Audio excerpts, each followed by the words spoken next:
So Nun Testament Aleph. So we are discussing. I have no idea because I'm not doing Daf Yomi, but we are discussing. Hamakdish Hamosar. If you're being Makdish the Mosar. So there was a Machlokes, Rabbi Yochanan HaSandler and Rabbi Meir. Rabbi Yochanan HaSandler said that if you're Makdish the Mosar, so then it's going to be a Chulin because Ein Adam Makdish Davar Shelo Bo La'olam.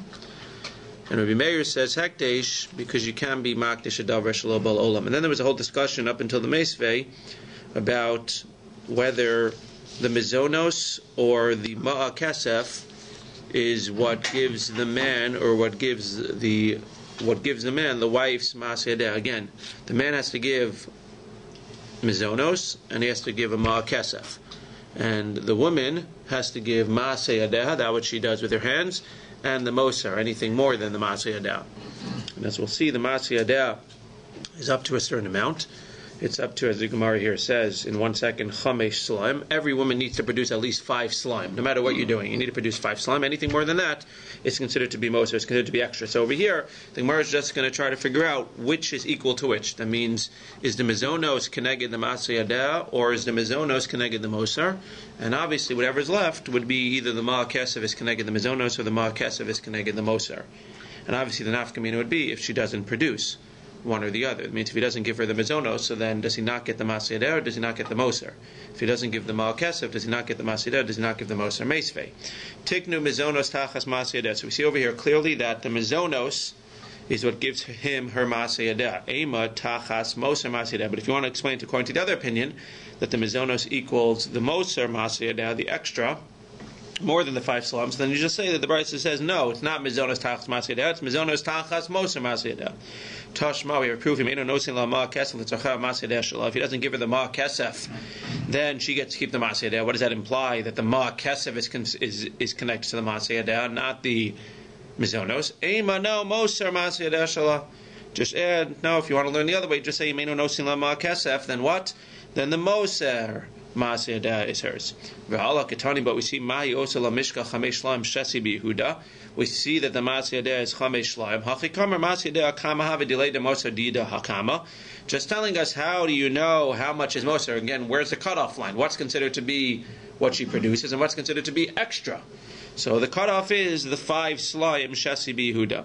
Mishka Chamesh Shlam Shesi Bihuda Shein Eser Shlaim Begoliel, etc., etc. Fine. Okay, that's the continuation of yesterday. Amar Shmuel. So Shmuel says the following: Halacha ki Rabbi Yochanan HaSandler. We're going to get into an interesting discussion today. Shmuel says the halacha is like Rabbi Yochanan HaSandler. Okay, what's the problem? What did Rabbi Yochanan HaSandler say again? Rabbi Yochanan HaSandler said that if a man is makdish, the mosar or the regular Yidei Ishto, if he's makdish that which his wife is going to make, or that which is above and beyond what she's supposed to make, so is it hekdesh or not? It's not hekdesh, because he says Eino da makdish davar shelo bal olam. You can't be makdish something that's not in this world, that which she's going to earn, that which is going to be more than she's going to earn. Those things are not yet in this world, and therefore he can't be makdish it. What we're going to spend the whole daf here doing, or part of the daf here doing, is seeing that Shmuel, in a separate case, seems to imply that a person can be makdish a davar shelo ba'olam. He can make hekdesh something that is not yet in this world. And we're going to have to try to figure out what the difference is between two cases. Why in this case, again, he says that a man cannot be makdish davar shelo ba'olam. He cannot be makdish something not in this world. He cannot be makdish his wife's future earnings. Again, whether it's the base earnings or the above the base earnings. And over here, we're going to see that Shmuel actually holds that a person seemingly can be makdish davar shelo ba'olam. He can be makdish something which is not in this world. Where do we see this? We have another brisa. The Mishnah tells us,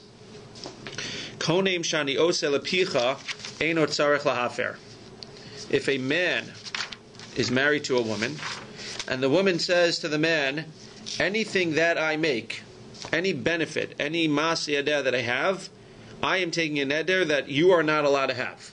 She prohibits her husband from getting any benefit from the masiyadeh. Okay, what's the masiyadeh? Her work. Well, that's something that's not bala olam. That's something that's going to be in the future. So she says to her husband, you will not have any benefit from any masiyadeh. Well, what's the problem with that? Who gets masiyadeh? First of all, let's just keep in mind, masiyadeh belongs to him. So we have to see if she has a right to do that. It's basically like me saying to you, you can't get any hana from your glasses. Like, who am I to tell you can't get any hana from your glasses? They're your glasses. So that's the first question. And the second thing is, it's a davar shelo ba'olam. What she's going to make is not yet in this world. So let's keep those two things in mind. So she takes this neder. So the Tanakama says, Eino tzarich lahafer. So he does not need to nullify it because it's worthless. Because she doesn't have the authority to impose the neder. The neder is not effective because, after all, the Masei Adel belonged to him. And if she says that my Masei Adel are not yours, it's as if she said blah, blah, blah, blah, blah, blah. He doesn't have to say anything because, at the end of the day, they belong to him. Rabbi Akiva Omer Yafer. Rabbi Akiva says you need to be mefer. Why? Shema tadif alav yesem min haraylo. You're right. The regular Masei Adel belonged to him. He doesn't need to do afar on that. He doesn't need to annul that because he's going to get it anyway. But when she says anything that I make, that includes the Moser. The Moser doesn't necessarily belong to him. Again, we're not getting into the details. Seemingly, he didn't give her the Ma'ah Kesef over here. So the Moser doesn't belong to him. So Rabbi Akiva says you should be mafir. You should annul that neder, or else it's going to kick in once she makes the minimum of, let's just say, for our argument's sake, $5. Once she makes the $6, it's going to kick in. What's wrong with that? Well, nothing wrong with that if you hold that a person can be makdash davar shelo ba'olam.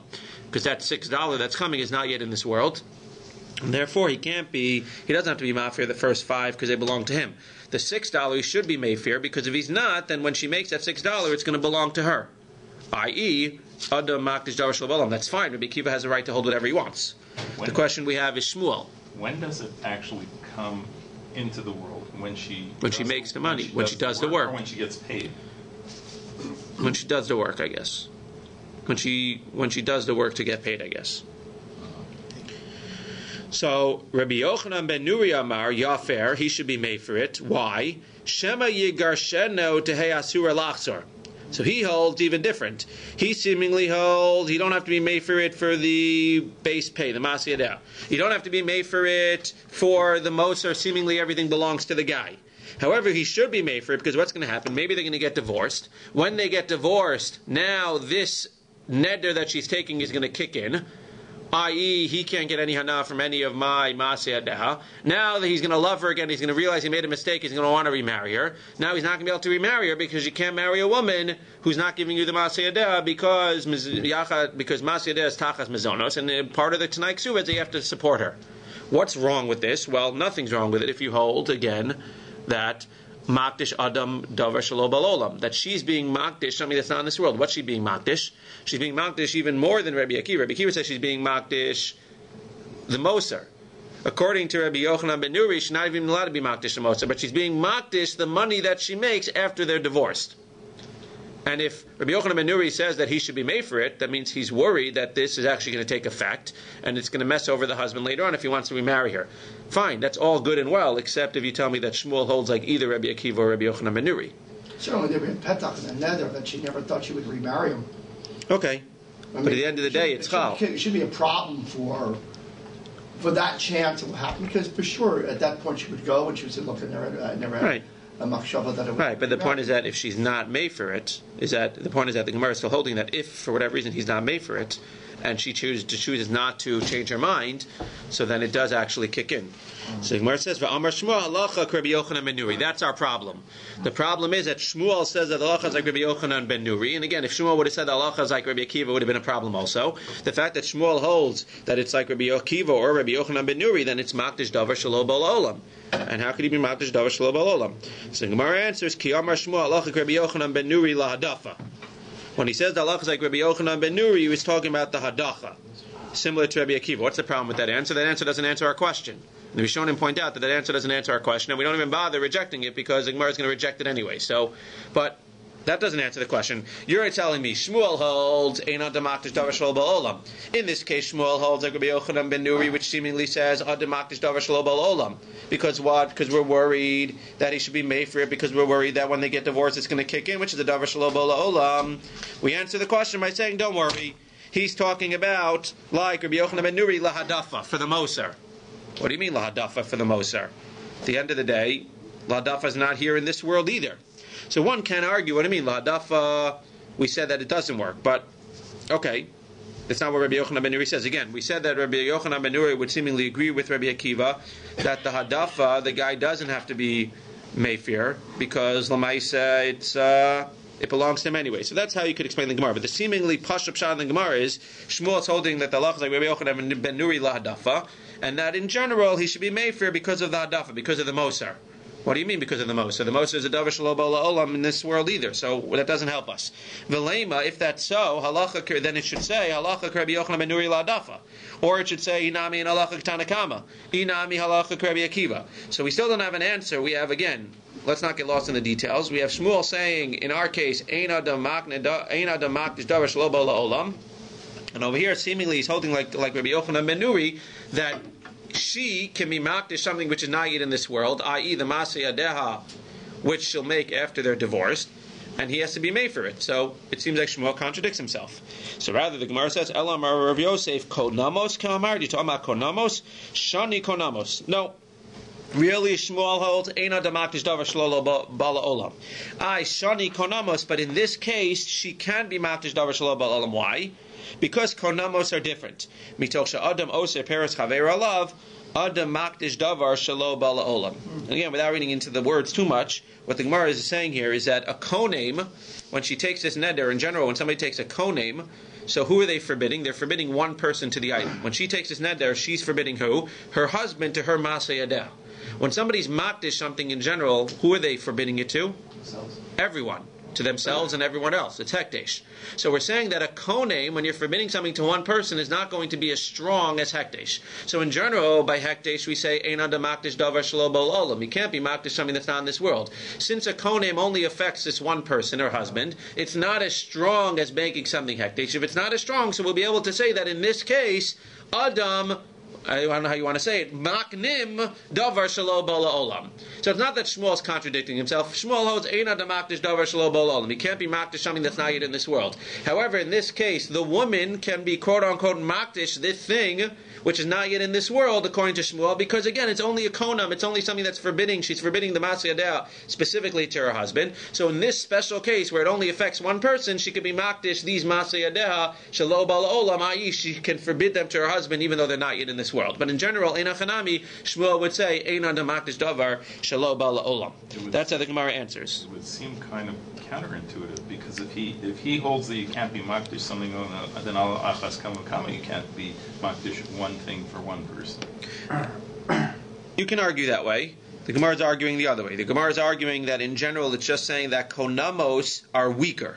That's how the Gemara is arguing. Since konamos in general are weaker, since they only forbid one specific person, since they're weaker, they have the ability to work even on a davar shelo bala olam. That's how the Gemara is looking at it.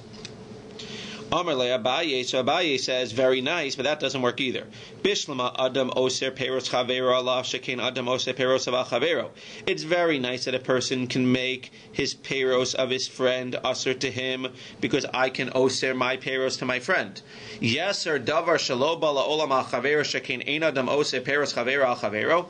Can I go ahead and make something which is not yet in this world aser onto my friend shekein ein adam oser peros chavero al chavero? At the end of the day, I can't be oser something that belongs to my friend. And seemingly at the end of the day, even though you're going to say, Shema achar yugarshena l'maisa, the masei adeh belong to who? They belong to the husband. And you can't say that she's allowed to be makdish a davar shelo bala olam. Even if you can say makdish davar shelo bala olam, she can't be makdish something which belonged to her husband. Ella marafuna bredi Rav Yeshua. What's the case here? So again, Shmuel holds einan damakdish davar shelo bala olam. So why over here are we saying that he should be made for the neder within Rabbi Yochanan ben Nuri? He should be made for this neder shema yigarshena, because maybe they're going to be divorced and it's actually going to be chal after they get divorced, and he's going to be forbidden to her masei adeh. And if he's going to be forbidden to his masei adeh, he's not going to be able to remarry her. So the Gemara says, "But omeres yikachu yadai leoseim."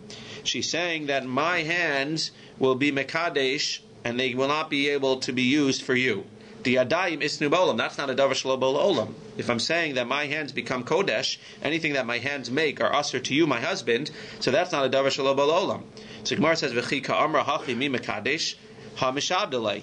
And even if she says that my hands, they're not the masei adeh that I'm going to do, but my hands are actually kodesh, and you are not allowed to get any hana from my hands, at the end of the day, how can she consecrate her hands? Who do her hands currently belong to?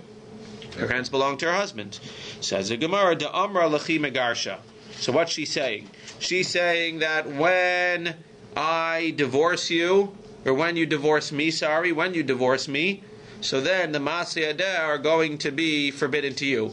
How can she say that the Masei Adar are going to be forbidden to you? It's a davar shelo b'olam olam. It's not a davar shelo b'olam because she's saying my hands. How could she say my hands? So mice of the hands belong to her husband. No, the hands after they get divorced will not belong to her husband. So she's basically saying anything that my hands produce after we are divorced, that is going to be forbidden to you, and the Gemara is comfortable with that because again, that's not a davar shelo b'olam, because at the end of the day, the hands are in the world now. It's an interesting case. We're shown to point out at the end of the day, the stuff that she's producing is not b'olam yet, but the fact that she's using and saying my hands are going to be mekadesh and they're going to be usher to you after we are divorced, that's not a davar shelo b'olam because in the end, hands are here. Why doesn't it take effect now? Because the hands don't belong to her now.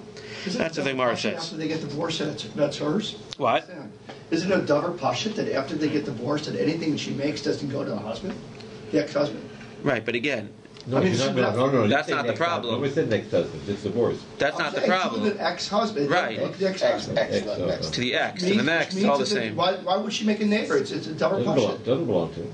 Exactly, it's a davar pashut. That why would she have to say anything? Of course, they don't go to him. Again, for this case, she doesn't want to remarry him.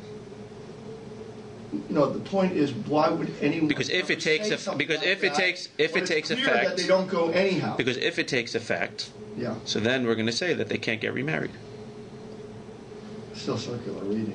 I understand. No, but that's the difference. That's the point here. Is that if you're right, why would they? But maybe she's taking the thing and saying, okay, if he divorces me, I never want to have even the havamina of marrying him again. Okay. So I'm going to say that it's a pretty. I mean, you could say the same thing. I would be pretty nervous if my wife starts taking nidarim like this, that when we get divorced, so the Masei Adar, that doesn't make me so comfortable with my marriage. But okay, so you can ask. It is circular reasoning. Welcome to Gemara. Now we're going to be a little bit of a tangent.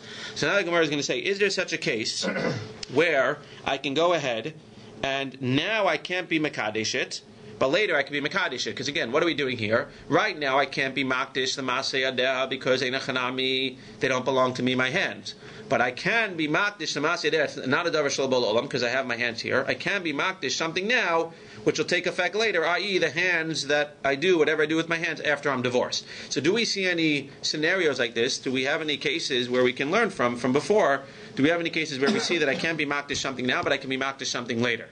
Let's see. We do have a few cases. So the Gemara says, Amar Rabbi Aryai, Alam alo. Right, it's an interesting answer. Back to him, come on, man, why not? Of course we do. Ilu ha'omer lechavero, if I say the following to my friend, Sadezu shani mocher lecha, I'm about to sell you this field.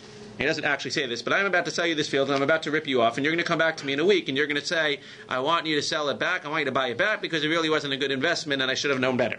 So if I sell you the field, and I say, this sadeh that I'm about to sell to you, when I buy it back from you, so it's going to be hekdesh. So does it become hekdesh when I buy it back from you or not? Milo kacha. Does it not become hekdesh? It becomes hekdesh. So the Gemara says, we see that over here, I can't be makdish it. And over there, when I get it back, I can be makdish it, and it's chal, even though now I don't have it. Maskala Rav Yirmiyah midami, is it the same? Hasam biyado latisha. No, the reason that it works over there is because right now, before I sell it to you, I can be makdish. Since before I sell it to you, I can be makdish it, I can make this tanai that I'm going to sell it to you, and when I buy it back, the hekdesh is going to kick in. And I can do that since right now I can be makdish it if I wanted to and not even sell it to you. Hacha ein biyada legaresh etzatzma. It's different than over here because over here she can't be megaresh herself. So to compare the two cases and say that she could say the same thing and that says when we get divorced, so the Masei Adar will be hekdesh, that's not the comparable case because again she can't go ahead and megarish herself whenever she wants. It's up to the husband. Buy the land back just because anytime he wants. But right now, before he sells it, that's what we're going to see in the Gemara. If it would have sold it already, it doesn't work. But before he sells it, he could say, when I sell it to you and I buy it back, then it becomes hekdesh. It's an interesting svara. I would have thought not. And the Gemara says, in fact, once he sold it, if he says, when I buy it back from you, it becomes hekdesh, it doesn't work. Because he doesn't have the control to be able to buy it back. But since the Gemara is arguing, since he doesn't have to sell it in the first place, so you're right, he doesn't control the fact that he can buy it back, but he also doesn't have to sell it.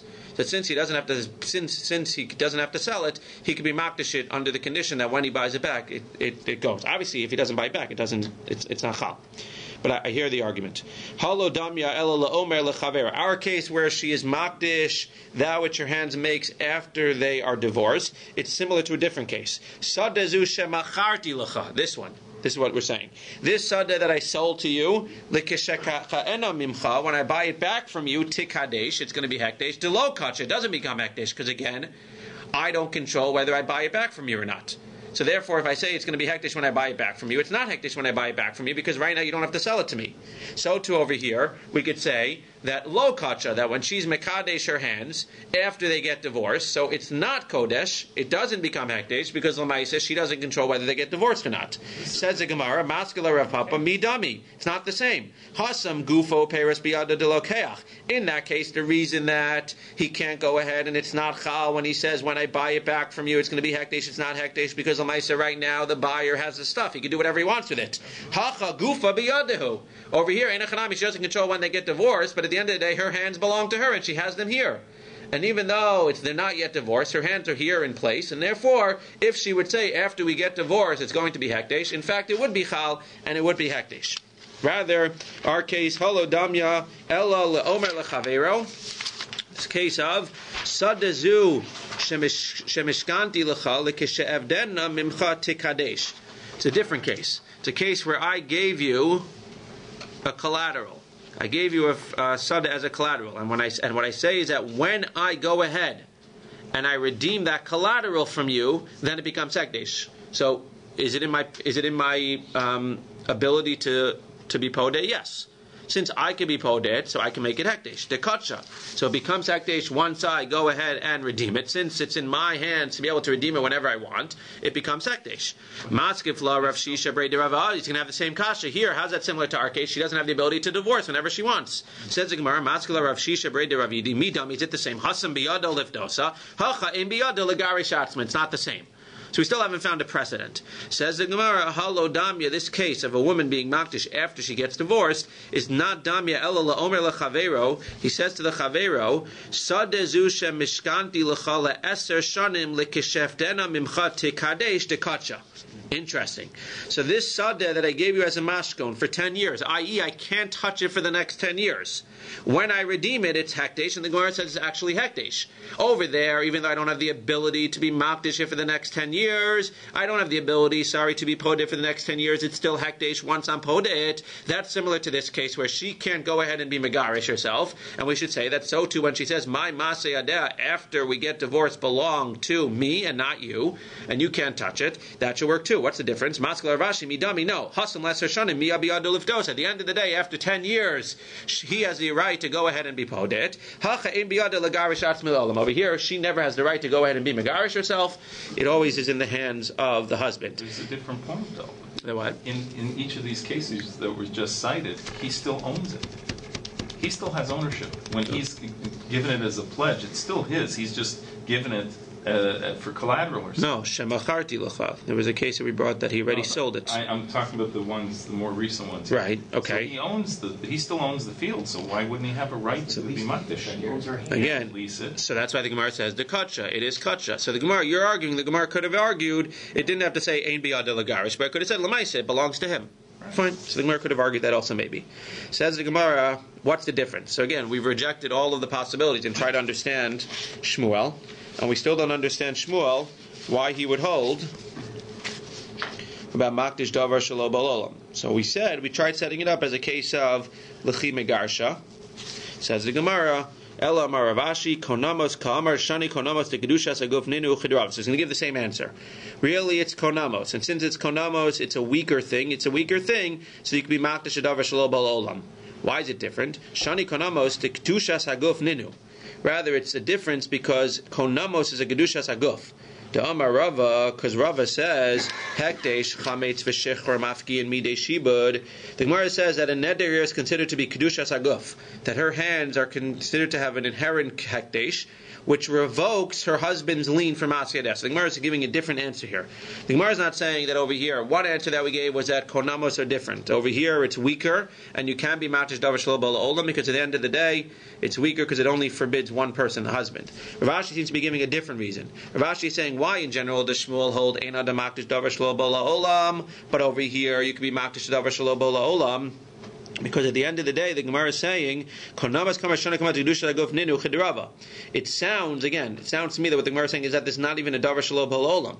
At the end of the day, this neder with her guf, with her hands, is revoking the husband's lien from Masei Adeh.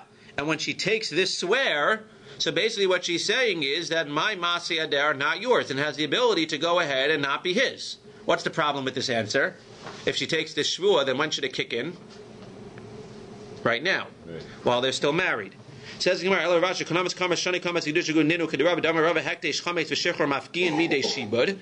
and therefore the neder can kick in because it's not really a davar shabol olam, because Lamaisa, what she's doing now is revoking her husband's lien for the Masei Adeh. And therefore, when she says that it becomes hektish after we're divorced, there's no problem with that happening because Lamaisa, she went ahead and she revoked his lien on the Masei Adeh. Says the Gemara, v'nikdush mehashta. If that's true, then it should be kodesh from now, and he shouldn't get any from Masei Adeh now either, because the neder should override and should revoke the lien that he has on her Masei Adeh. Says the Gemara, Almuha Rabban l'shibudei debal ki hechi delo tikdesh mehashta. No, the Chachamim, for different reasons, the Chachamim reinforced the husband's shibud that he has with the Masei Adeh, and even though seemingly the neder should have gone ahead and revoked the lien that he has on her Masei Adeh, the rabbi said, no, it doesn't work now while they're married, but yes, it will work after the divorce. Again, it's not a din in davar shelo b'olam. It's that really it should work now. When she takes this neder, really it should revoke the lien that he has on her Masei Adeh, and therefore it should belong totally to her. The rabbis made exer and said, no, it's not going to kick in right now while they're married, but since it should have kicked in now, it'll kick in as soon as they get divorced. But again, that's not a din in davar shelo b'olam. That's how the Gemara answers. Seemingly the Gemara has two answers. A, that a konam, that really, again, if I wake you up in the middle of the night tonight, if you go to sleep tonight. So the Gemara says, at the end of the day, Shmuel holds, Einan damakdish davar shelo b'olam. He can't be makdish something that's not in this world. We see that he holds like Rabbi Yochanan ben Nuri, that in this case of the wife who asers the Masei Adeh to her husband, we see that it works, and that he should do hafara. So the Gemara says one possibility is that it's a koname, is that it's weaker, since it only affects the husband, it's weaker, and therefore in this case we would say that you could be makdish, she could be makdish davar shelo b'olam, but in general, Einan damakdish davar shelo b'olam. Or we would say, no, this is not a case of being makdish davar shelo b'olam. Seemingly this is a case where when she takes this koname, it revokes her husband's lien on the Masei Adeh, and therefore it's as if she's basically saying, you don't get any of my Masei Adeh right now. I.e., why doesn't it kick in right now? It doesn't kick in right now because the rabbi said so. But at the end of the day, it does, quote-unquote, kick in right now, and therefore as soon as they get divorced, it will kick in. Okay, the moment we've all been waiting for. Mishnah. Ve'elu malachos ha'isha oseh labala. These are the malachos that a woman needs to do for her husband. Maybe we should shut the tape off. Tochenes, she grinds the grain. Va'ofeh, she bakes the bread. Umechabeset, she washes the laundry. Mivashelet, she cooks the food. Menika esbina, she goes ahead and she nurses the child. Matza'as lo hamita, got to show my wife this one. She makes the bed. Ve'oseh bitzemer, and she makes the wool.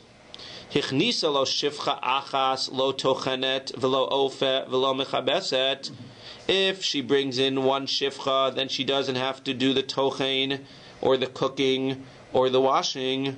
Shtayim ein mevashelet ve'menika esbina. If she brings in two, then she also doesn't have to cook or be menik b'na. And again, we're not going to talk about it now. The question is, are these specific, or let's say these shivchas do other things, so then seemingly she just doesn't have to do whatever the shivcha. She's not chayiv to do. It just sounds like the stuff needs to get done, and if she brings in mates to do it for her, then shalom al Yisrael, beautiful. Who's paying the Does it maid? show that 4 maidservants who needed to replace one wife?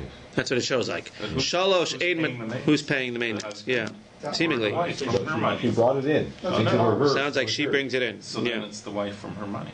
unclear. Well, it could be given to her as a present. Shalosh ein matzah so amita ve'noseh betzemer. If she brings in 3, then she doesn't have to make the beds, and she doesn't have to make the wool. Arba, once she brings in 4, yoshevet b'kitadra. Once she brings in the 4, she goes on the lounge chair, she has her martinis, and doesn't have to do anything. So we see, as he pointed out over here, that one wife equals 4 shivchas. Wow, okay. I think I read somewhere, I can't remember, that the wife still, even if they're that wealthy, should do something. Says Rabbi Eliezer, you read the Gemara. Rabbi Eliezer Omer. This is your first time doing Daf Yomi or your second time? No, first. First time. Oh, so you don't even remember from last time. Rabbi Eliezer Omer. Afilu hichnisa lo mea shvachos kol felasos betzemer. Even if she has 100 shifchos, we still force her to do something. Why? Shabetola mevia lidei zima. Because betela brings to zima, causes her to have problems. A husband would say it causes her to spend a lot of money if your wife's not working, and not only does she not make the money, she spends more money than she should be. So it's better to have her working anyway. But the Gemara says betela mevia lidei zima. She's going to be up good. She's going to be up to no good if she's not working a little bit. Rashbag Omer. Rashbag says af hamadir es ishto milasos malacha. Seemingly connected idea. Rashbag says if you take a neder that your wife will never have to work. Yotzi v'yitein ksuva. Wow, you should divorce her and give her a ksuva. Shabbatela mevia lidei shimun. Because if you don't let her work, so that's going to lead to insanity.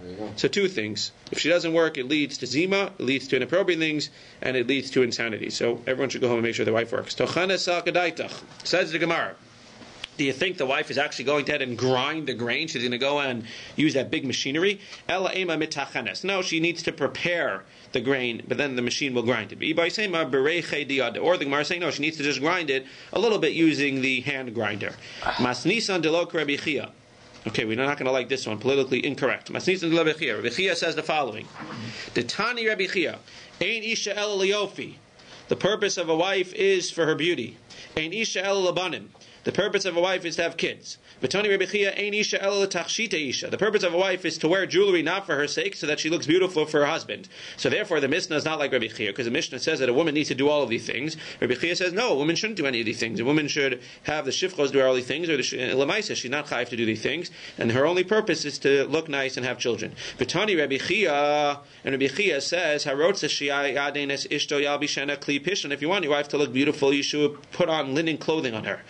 If you want your daughter to be fair-skinned, you should feed her young chickens, and you should give her milk, not at the same time, before she becomes, right around the time that she reaches puberty.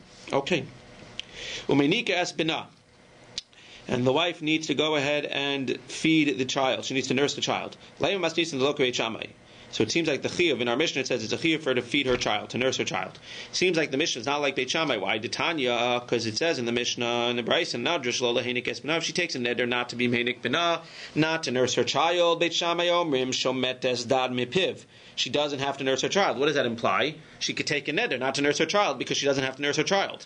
If she couldn't take a neder not to nurse her child, that would show that she's chayiv to nurse her child. Beit Hillel omrim kofel menikto. Beit Hillel says no, you could force her to nurse her child. She has no right to take a neder not to nurse her child because she's chayiv to nurse her child. So again, Beit Hillel is like our Mishnah, and Beit Shammai is not like our Mishnah.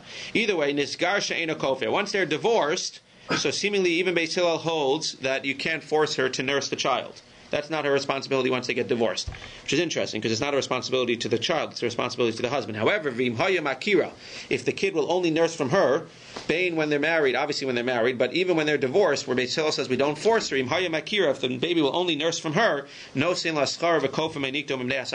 we force her to nurse the baby, and we will pay her. Obviously, in general, we won't pay her, but if they're divorced, we'll pay her because she doesn't quote unquote have the responsibility. But we force her because it's a sakana. So the Gemara says, "Afilu tema Beit Shammai." No, we can say that our Mishnah is Beit Shammai. If our Mishnah is Beit Shammai, that she's chayiv to nurse the baby. So why do we see that Beit Shammai says that you can take a neder not to nurse the baby? No, she has a chiyuv to nurse the baby. Why do we say that she doesn't have to nurse the baby there if she takes a neder? Because she took the neder and the husband was mekayim it. He heard it and he wasn't made for it. He didn't go ahead and annul it. So in that case, she took the neder. She has a responsibility to feed the baby, to nurse the baby. But if the husband gives her reshus not to nurse the baby, again, seemingly the chiyuv is towards the husband, not towards the baby. And therefore, if the husband is not made for it, so therefore she doesn't have to go ahead. But in a chanami, if she takes a neder and the husband is mayfair, or the husband says, no, you need to nurse, and then she needs to nurse, it's one of her responsibilities. The Gemara says, V'kesaber Beit Shammai, who knows in etzba bein shina, that at the end of the day, even though she's taking the shvuah, Lamaisa, he's approving it by not saying anything, by not being made for it, and therefore it's as if she said it, it's as if he said it, and if he said it, so then he's allowed to excuse her. Beit Hillel says no. She has a responsibility, and even if the husband goes ahead and is not made for it, even if he doesn't say anything, Lamaisa, she's the one that initiated, and therefore we're going to force her anyway.